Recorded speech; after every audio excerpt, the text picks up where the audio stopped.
随着林洋配伫奥运2届双打金牌带动，将羽毛球变成全民运动。毛议员蔡立青甲立委林俊宪去年首次以安南上青来举办羽毛球比赛，就引起热烈的回响。今年因持续这波热潮，将伫11月1号办第2届，除了增加名额、奖金提高，包括各界所赞助奖品嘛愈来愈丰富，所以一个开放报名3天就额满。对此议员蔡立青的服务团队10号嘛来到南商生活馆的比赛场地来体验，欢迎大家到时做回来请拼。那我们也希望透过所有好朋友的加持哈，有很多企业也踊跃的来捐赠这个球拍、球衣、球鞋，来鼓励市民朋友参加这些活动。那我们希望透过这样的推广，大家可以爱上运动，然后以球会友，然后真正把我们的羽球呢，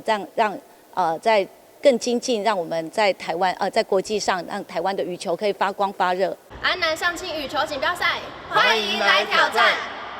既然羽毛球适合所有年龄层，加上台湾选手伫国际比赛发光发热，所以不管民众休闲运动，或是国际级训练场地，拢供不应求。对此议员嘛，借此公开呼吁政府一定要量早规划。那你看民众呢，他自己都想要找这个运动的场地，都找不到，那表示说我们的政府他的